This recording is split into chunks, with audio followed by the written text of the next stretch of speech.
Everyone. My name is Vikas Malhotra, and I lead the enterprise business for LogMeIn in India. I'm absolutely delighted to be speaking on the topic of defining the new cybersecurity perimeter. And I hope the next 15-20 minutes would be a very good use of your time, not only as an IT specialist, but even as an individual.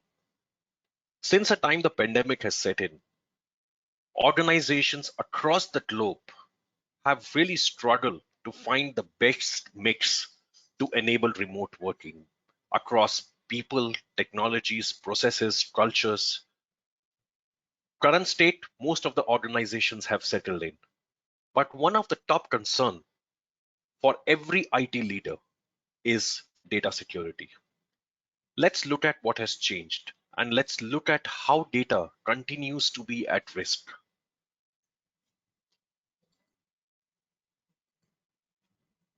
Remote work is the new normal, and we all understand this. But at this stage, as I speak, we have all made peace with this, that remote work is the new normal. And it's not the new normal for today. This is going to be the new normal for many, many years down the line. For simple reasons that employees are seeing more productivity, they are seeing a lot more flexibility, and at the same time, the organizations are seeing higher profitability as per the research carried out by Forbes.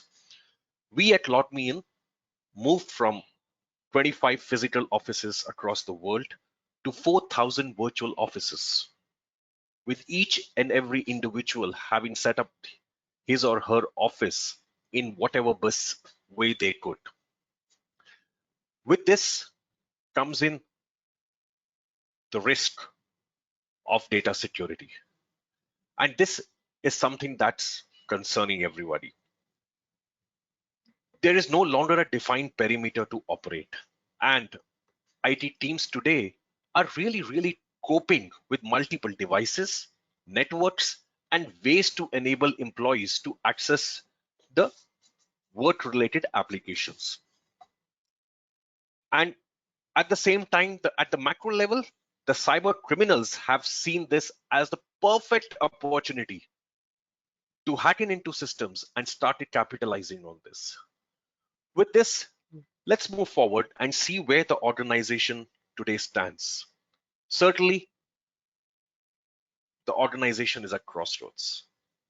While growing number of employees are looking at working remotely, there's certainly an increase in digital threats, and password managers is at the heart of this crossroads. So before I jump more into password managers, let's look at some statistics that have been shared by Verizon in the latest breach report that they have shared as early as May 2021. Here are some of the statistics that have emerged from the Verizon report. 85% of the breaches involve a human element, which encompasses any attack that involves a social attention, such as phishing, stolen credentials, or human errors. So 85% of the time, it's the human element that puts the organization at risk. And out of that 85%, a whopping 61% breaches involve compromised passwords. Further, privileged misuse is 70% and data mishandling is 20%. And just to elaborate on this, privileged misuse is when an employee actually has access to data that they should not in the first place. And data mishandling is employees using the data in the methods that are not permitted. Further, 96% of the breaches in APAC are financially motivated. So financial motivation is the biggest motivation for hackers. So before we jump into the solutions, let's understand that where the problem lies largely. Going further, it comes down to individuals. It comes down to individuals like you and me. And let's understand that how. LogMeIn over the years has been carrying out research and publishing it in a report titled Psychology of Passwords. I would encourage you to download this report from www.lastpass.com and go through it to understand in detail. But in the interest of time, here are some interesting statistics that I'd like to share. 91% of the users believe and they know that using the same or a variation of the same password is a risk. But 66%, only 66% out of them have actually tried to mitigate this risk. 80% of the users agree. They believe that having a password compromised is something that they are concerned about.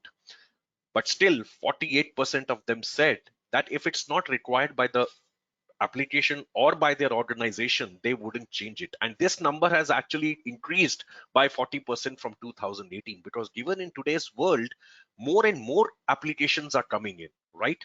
Users are having more access to different sort of applications. Further, 77% of the users state that they are informed of password protection and best practices. However, 54% of them keep track by memorizing them. And this is by memorizing them. There are users who are writing it somewhere or probably making notes in some other format, which is again further vulnerable to risks. Moving forward, two more interesting statistics. When they were asked that why they reuse the passwords, the respondents had almost identical response as in 2018. 60% of them felt that they are afraid of forgetting the login information, and 52% felt that they wanted to be in control. And this is what hackers know and understand very well. And trust me, they are not trying to use permutations and combinations with your data to arrive at your password. They are running advanced algorithms to be able to hack in or to able to log in into your official applications or in your personal applications. In this slide, we list some of the potential threats associated with password management. The most likely causes of these threats are human behaviors. Let's look at the first two. 67% password reuse or using the same password. That's the biggest threat. Second is 65% is password weakness, and so on and so forth as we move forward. So these are the biggest causes that continue to pose threat for the organizations.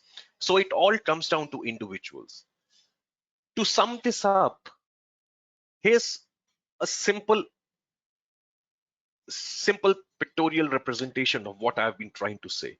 While on one side, we have the best of the systems and procedures and the technologies, on the other side, we have human error.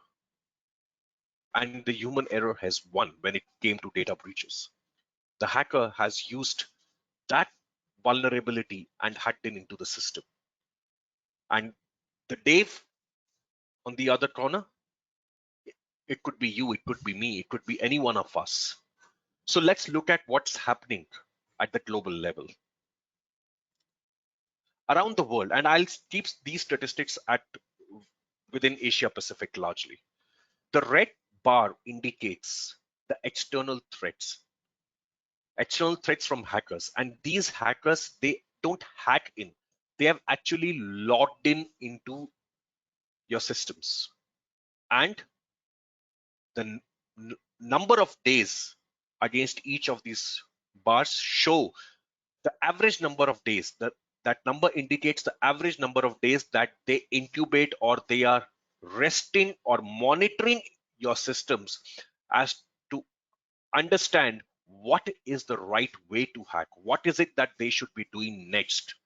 Whether it's a ransomware or probably it's a denial of service, they will determine that. But this is the average number of days that a hacker actually logs in because of a compromised password.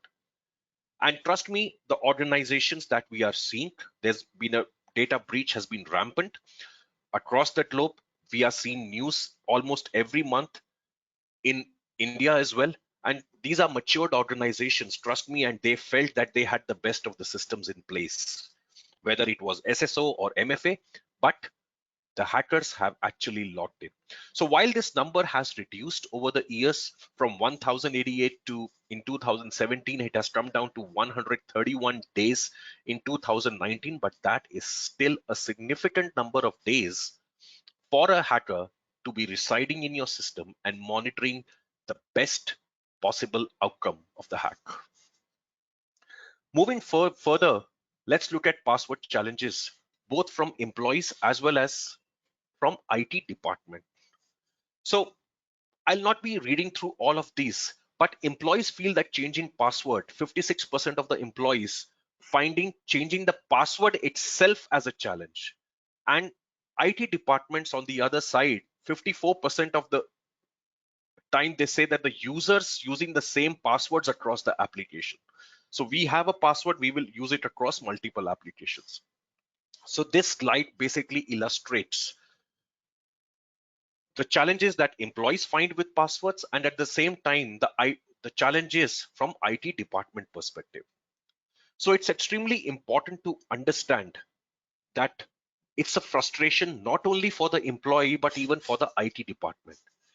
Hence, it's extremely important that when we are trying to identify a solution, we should be keeping all of this, the employee and the IT department, in mind. So the recommendation is to go passwordless. And the benefits of deploying a passwordless authentication model should be twofold. It should be for the user and for the business. So for the user, it should eradicate the frustration of using passwords, and for business, it should increase security. So here are some statistics from organizations around the world who have been using password manager LastPass, and this is the data from the research that we carried out. 69% of them felt that going passwordless increased their security, and 58% have confirmed that the benefit of elimination of risk. Time saving, gaining more visibility and control, and saving costs are some of the benefits that organizations have reaped from going passwordless. So with this said, how do we identify the right solution? It's extremely important that when we are looking at the right solution, we need to keep three things in mind: access, authentication, and identity. So it's extremely important that we are able to provide the right access to the right employee for the right application. So access being the first part, and the second part is perfect authentication. There is, while two-factor authentication is absolutely fine, the way forward is biometric based adaptive multi-factor authentication.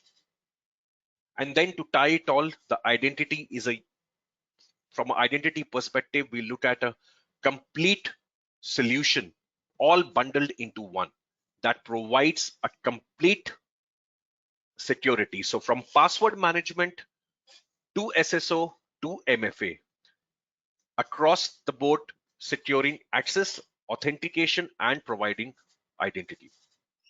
So with this, I conclude my presentation, and I hope there's a lot for you to carry back and understand where is it that you would like to bring change in your organization. Thank you so much.